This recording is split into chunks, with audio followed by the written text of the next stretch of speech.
On Friday morning has really got big shoes to fill. I got big shoes. I'm sure they're bigger than those guys. Folks, I'm not going to try to follow their act. There's no way I can follow their act. See, I've got a story about that whole tornado incident and the Ed Thomas fact. Being the chairman of Orland's board, Ed Thomas was my secretary. He kept notes for us, and I got to see him every other month. I got to talk to people around that knew Ed Thomas, and I got to talk to people that were involved in that tornado. And, you know, that's not my story. That's not what I'm here for this morning. I want somebody, in fact everybody, where you're sitting, look underneath of your chair. The chair you're sitting on should have a piece of turquoise-colored duct tape. If you do have that, I want you to come up and see me.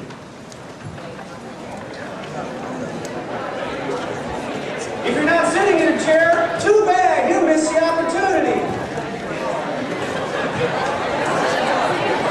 You see, I know where this is at, and you're all having fun looking.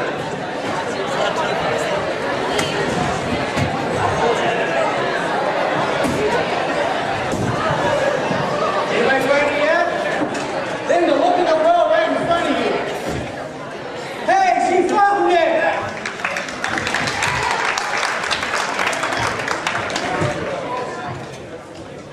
Hannah, what's your name?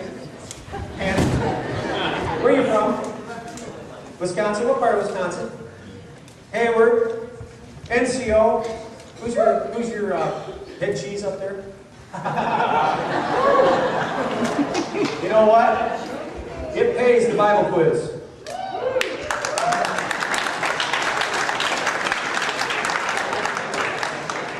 Folks, I'm not guaranteeing that you're going to get rich this weekend.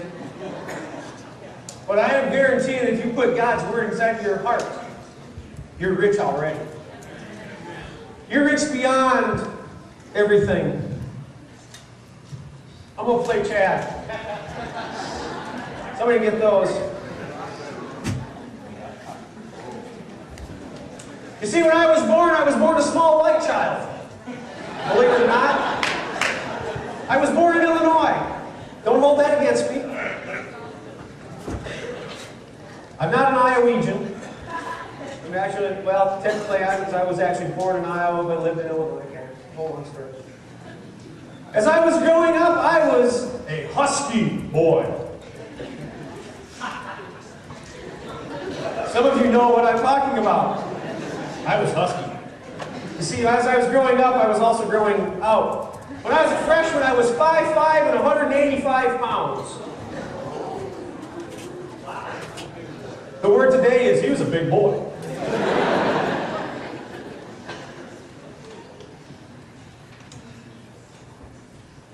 I spent a lot of time in Nebraska on the Indian reservations as I was growing up. My aunt was a missionary from the Reformed Church of America to the Indians. It looked really funny in all the pictures that we had because here's this pure, white-skinned boy, fair-complected amongst all these Indians.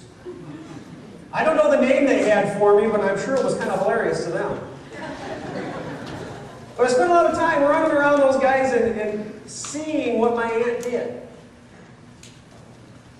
She devoted her life to reaching out to others. I didn't realize that until later on.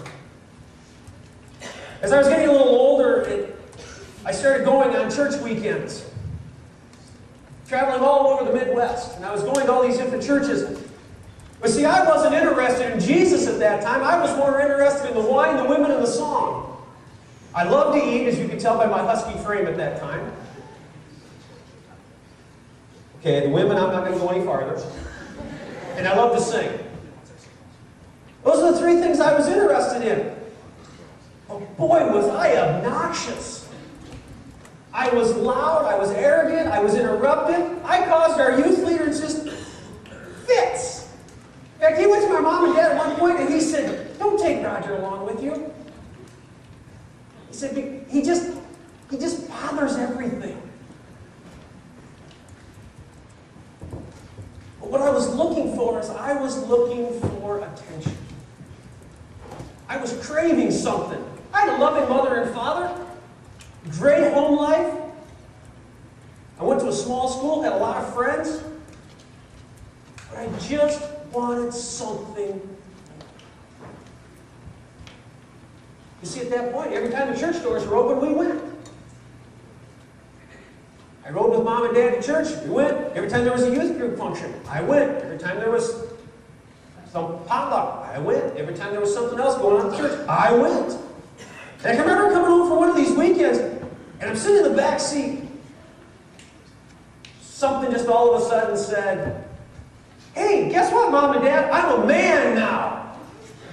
And they said, "Really?"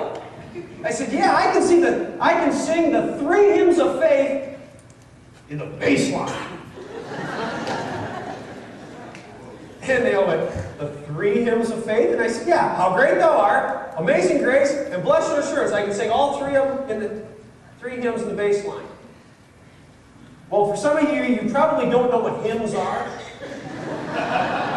You see, hymns are really those smelly, hairy things sitting next to you in somebody's aisle.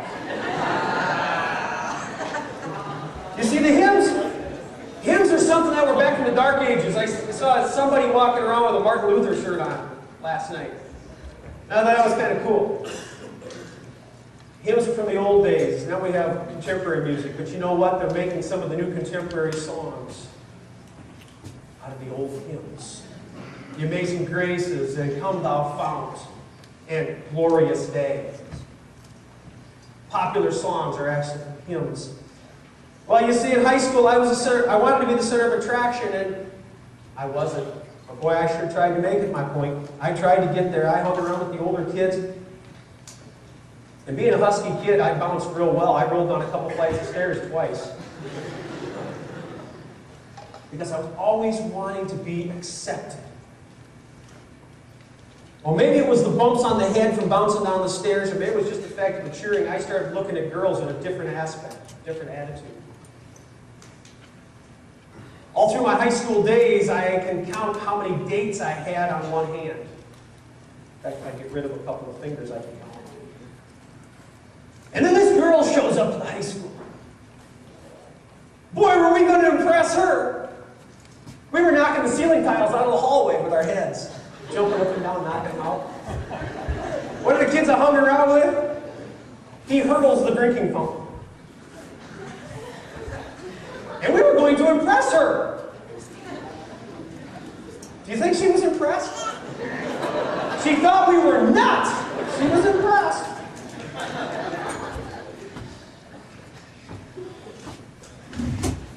I'm not going to go into that whole long story about how we got together.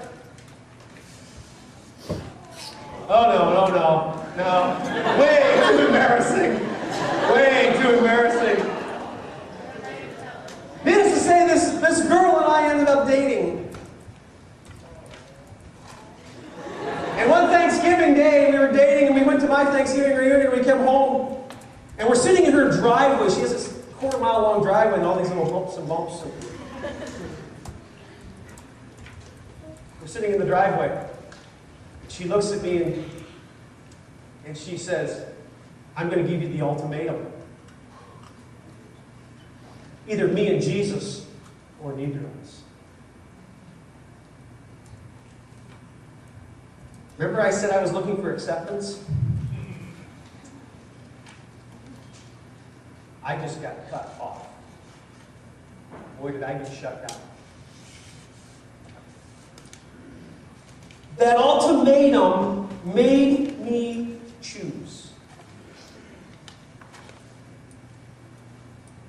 Folks, there was an ultimatum here Wednesday night.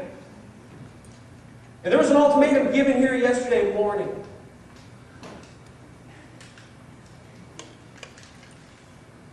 Maybe it was your time to choose. Maybe you just stood there with your hands on the seat and you didn't move. You were locked in. There was an ultimatum. Well, you see, I'm not stupid. I'm just slow. And a little over a year later, we got married. She's sitting here today.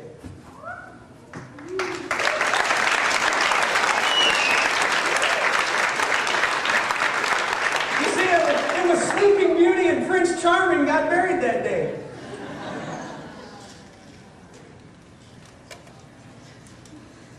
Sleeping Beauty, you know she was asleep? Boy, my wife's beautiful when she's sleeping. I'm the one that's ugly when I'm awake.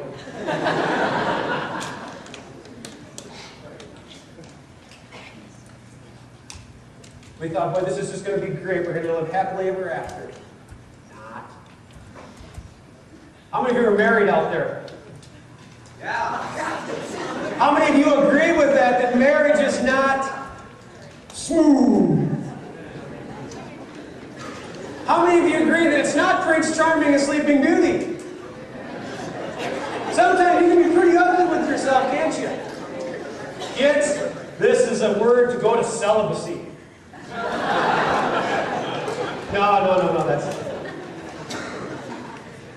Folks, marriage is one of the best things that ever happened. I've got a wife, and as Chris was saying yesterday up here, his wife was just the thing that made him stop. See, after the first year of marriage, we found out that Sue had a problem called TMJ, caused constant migraine headaches. So when she used the phrase, "Not tonight, honey, I have a headache," she meant it. God led her to a dentist that could take care of relieving some of the problems, and we started getting along better. And then we buy a house. Oh, everybody's dream, right? A little house, white picket fence, a dog, a couple kids in the yard, that was the dream. And we had the White House. We had a fence in front. We ended up later with 2 kids. Problem was, this house, after a year of owning, not even a year old, 6 months of owning it, the foundation collapses. Boom, underneath the floor. My wife's standing at the basement steps watching. She hears this noise, she goes to the steps, she sees the pool table sliding across the basement floor because the wall had fallen in and pushing the pool table toward the steps. She grabs the cats and out the door she goes, and I get a call because I work right in town, and I get a call. You got a problem, there's some water in your basement. When I get there, there's 20 vehicles lined up in front. The fire trucks are already there because the friend across the street who made the phone call was a fireman. I get there, and they're already there, and they're in the basement. They're walking in water up to their waist. See, when that wall collapsed, it pulled the 1-inch water main off, so got water just blowing into the basement. The drain couldn't handle it fast enough. And they're in there trying to get the house shored up, and I'm standing outside saying, "Is it going to fall?" They shored up the house, shut off the water, got everything straightened out, and then we're wondering, what are we going to do?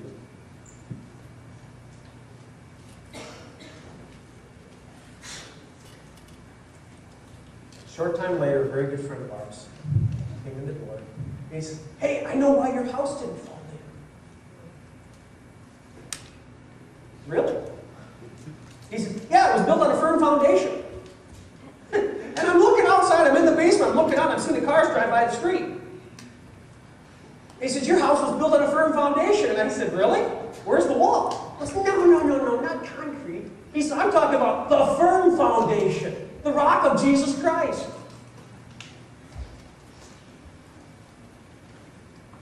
Duh. No. He gave me the wisdom at that point. And I believe it was a couple nights later, the insurance company comes along and says, "Oh, by the way, we're not going to pay for any of your house because it was considered underground water damage, and that's considered flood. You don't have flood insurance, so too bad." I thought the insurance agent was a friend of mine. Christian. He dated a girl from our church. Needless to say, he played left field that night in the softball game, and he did a lot of time running over his head because I hit a lot of balls over his head that night.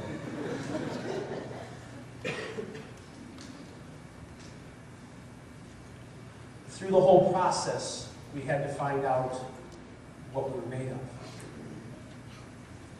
A couple years after that, kids come along. And before they ever showed up, we're in the process of tearing out the walls, getting the house back in order. And Roger decides he needs a vacation. Not the kind of vacation that you enjoy, because vacations are normally spent fishing or traveling or medication that year was spent with my hand wrapped up from the fingertips clear down past my elbow. I decided to stick my hand in a saw at work. 41 stitches and a skin graft later, I'm trying to tear plaster off the wall left-handed.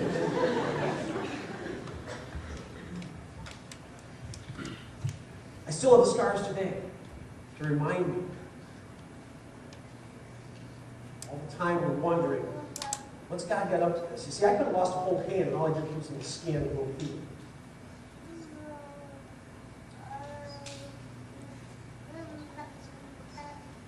A couple years later, the boss pulls me into the office and says, we find a need to get rid of you as an employee. They fired me. It was December 9th, right before Christmas. Sue was 7 months pregnant with our first child. Everybody catch that? It's Christmas, and she's pregnant, and I've lost a job.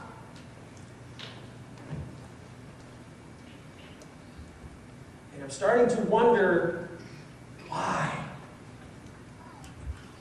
And I can remember sitting on the couch and telling her, it'll be all right. God's got it back. He'll take care of this. He hasn't let us down in the past. He's not going to start now. But you know what? A month later, I started a brand new job with better pay, with less headaches, and better chances for opportunity to move up. You see, God took care of us again.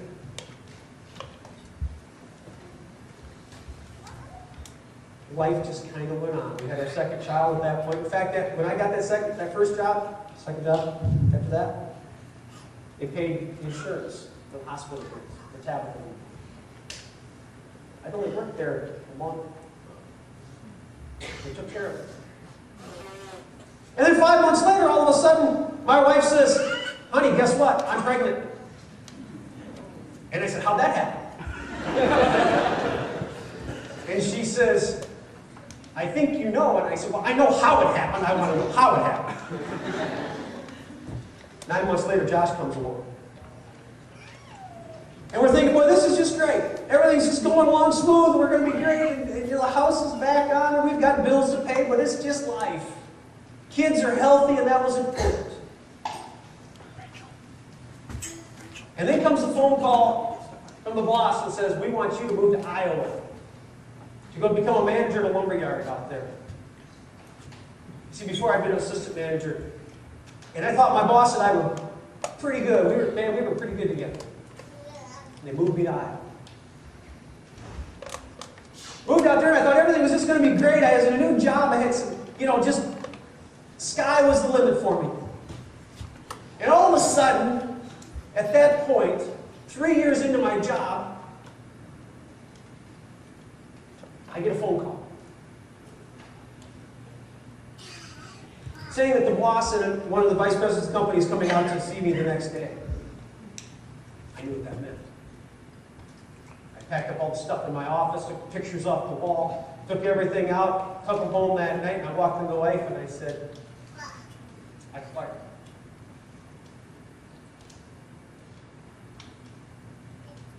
And she says, what are we going to do? God hasn't let us down before. He's not going to let us down. Called one of my contractors and I said, hey, I need a job. He said, you got a job? I said, I need a job. He said, you did? Yes, I did. He said, well, I don't need anybody right now. He said, but if we get these 2 great big jobs that I'm bidding on, threw me at the lumberyard. If we get those 2 great big jobs, he said, I'll need somebody to read blueprints and run the job. I said, okay, I got some stuff I can do off and on later. And all of a sudden, I got a job lined up, and things are going to be great. He didn't give me the job. But 2 guys that were his lead men quit. So suddenly the jobs that he has to have somebody run the job, so he hires me. I've got a job lined up already. God hadn't let us down before. He wasn't going to start now.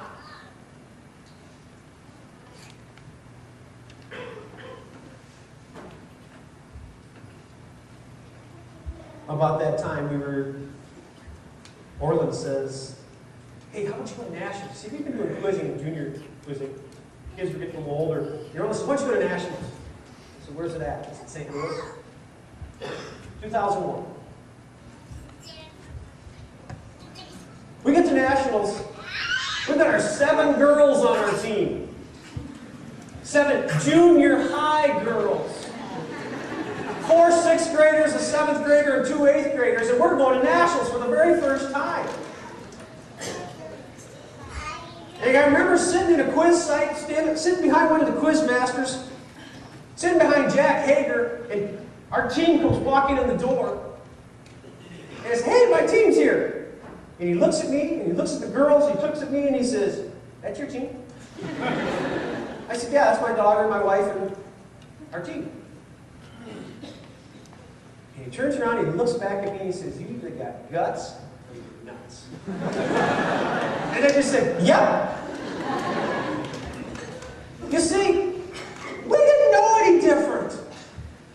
We took the team for experience and to have some fun and get some. Orland was bragging this thing up, and I hope every one of you today goes home this weekend and just brags up Nationals. How much fun you had. You see, it isn't about the competition. It isn't about winning. It isn't about taking home a trophy or a plaque or anything else you take home. It's about the camaraderie you get. Midland meeting New York and Iowa meeting Washington. And seeing these kids and becoming friends. And knowing that there's peer pressure, that those kids from New York are seeing the same thing, kids in Washington, the same things in Missouri. They're seeing the same things on a day-to-day basis. And they're standing strong. As Jesus said, I'm with you, and I'll be your strength. We went to a couple of Nationals, and then coming home from Ohio, the lady that was driving our van fell asleep.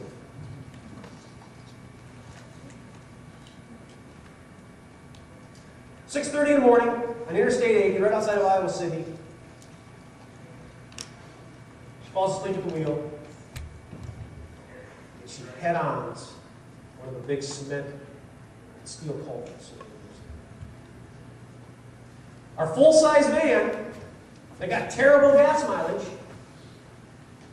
was a rolling tank going down the road, and she hits this thing. It hits head forward and then flips over, and we roll sideways down the hill several times. We ended up on the wheels underneath of Interstate 80 along Highway 6.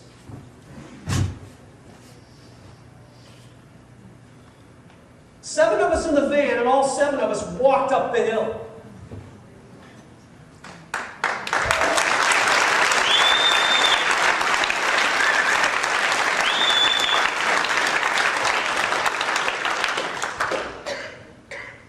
We had one of them little stickers in the back window with a suction cup on it. You know, the Got Milk thing?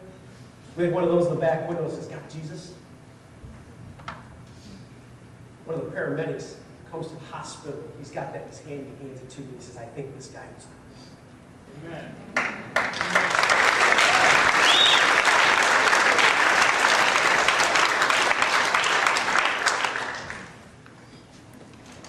You see, He hasn't let us down before, and He's not going to let us down now. Well, many years have passed. A couple years ago at Nationals, I got a phone call. My dad was in the hospital. I didn't know what was wrong with him. Josh happened to be staying with him at the time. A whole bunch of the table officials came up and rallied around me and said, man, if you need anything, let me know. We'll help you out. Remember what I said what Nationals was all about? Camaraderie and friends. Those guys, I've become close friends with a lot of them. Boy, they come around me, whatever you need, you got it. Dad's okay, mom's okay. They're getting older, they've got the health issues. Sue gets a phone call right before the other night and finds out Dad's going for surgery yesterday morning. Didn't know about it. Just happened. He's okay. Some surgery on his foot. You know, we never know what's going to take place. Well, it's now 2012. Our kids have been gone for a couple of years, both married, out of the house. We're empty nesters. We're going, yeah. And somebody says, how's it feel to be empty nesters? We don't know. We're never home to enjoy it. Because every time the church doors are open, we're there. Every time we open the church doors, we're there. We're here today, this weekend, because we're still involved in quizzing. I talked to somebody the other day, they said, yeah, our kids have been going for a couple of years, and we're still here. You see, it's not about trophies. It's about this right here. I thought, man, it'd be really nice some year just to go to nationals, not have any kids to worry about. Just to go and sit in the back corner of the room back here. Just go do our table officialing stuff, and when we're all done, go back to our corner, back to our room, and just relax. You know what? I don't think that's God's plan for us. I really don't. I think we're going to have kids forever.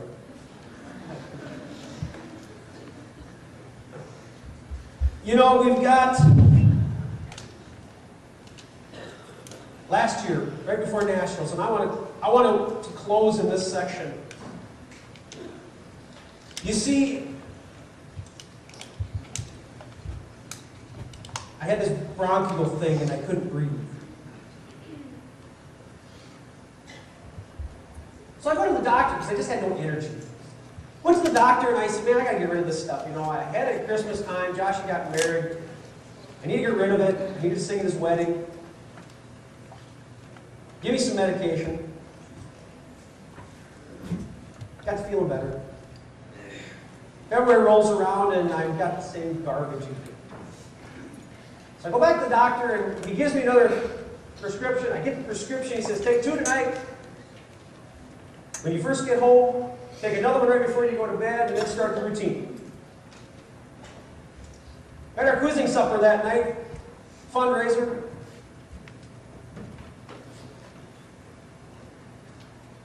And as we got to the fundraiser, I just wasn't feeling it. Checked a couple outlets and a couple odds and ends, talked to a couple people, and Sunday. I went. Dog came up, laid in my lap, took my 2 pills. And at 8:30, I was getting pretty well whooped tonight. I said, I'm going to bed. At 8:30, I went to bed, took another pill, crawled to bed. Sue came home at 9 o'clock, and at 9 o'clock, I was sitting in the bathroom, sitting on the toilet with a bucket between my legs, sick. I got through. Except it progressively got worse, and the next thing you know, I'm laying on the bathroom floor, the cold linoleum with a blanket over top of me, the fan's running because Sue can't stand to hear me screaming because I'm in such pain, I've got such cramps going on. How many of you know what elf shoes look like? How your toes kind of roll clear up and around? My toes were beyond elf shoes. They were up here, clear up here at my instep. My legs were cramping up, my chest was cramping up, my arms, my fingers were all contorted. I'm laying there in severe pain, and I'm thinking, man, this isn't good.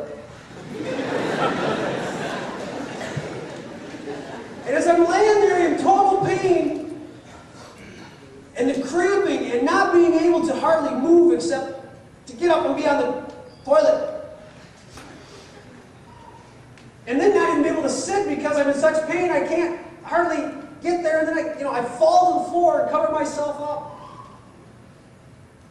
And this vision comes to my mind, and it's of Jesus hanging on the cross. Thinking about the pain and the agony and suffering He went through for me.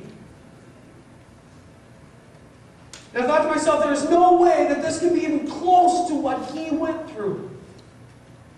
That I'm getting just a taste, just a simple little pain of what He went through for me. Because He loved me.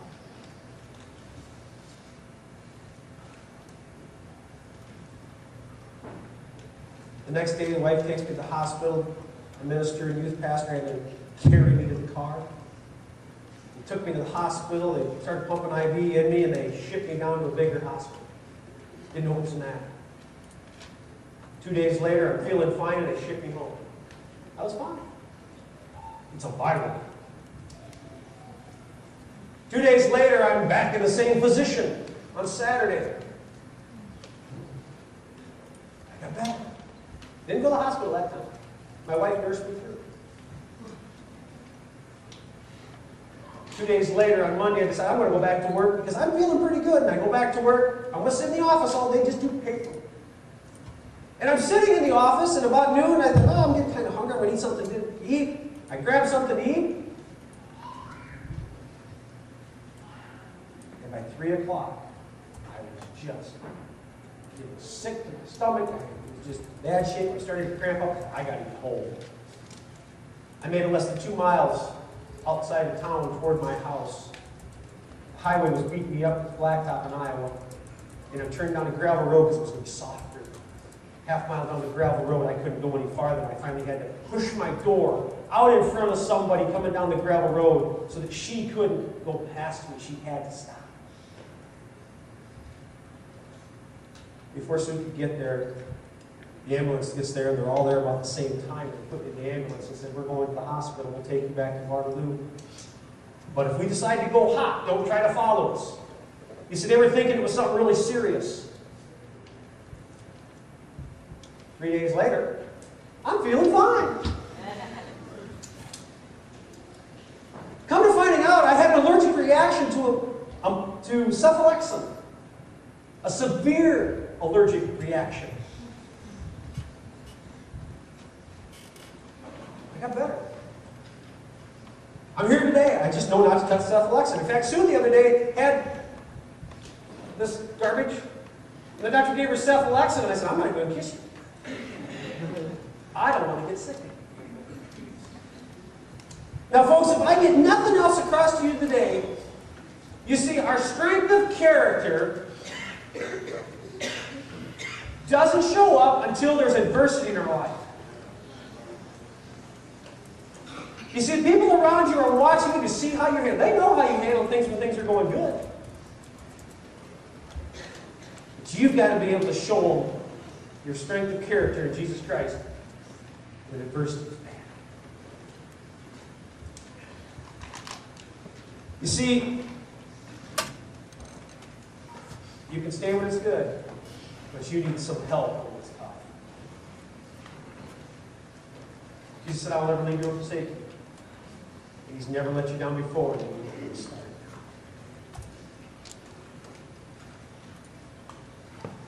I hope all of you guys remember that.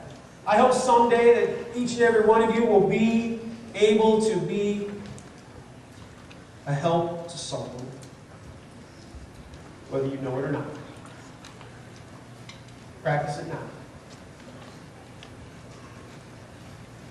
Remember, Jesus loves you.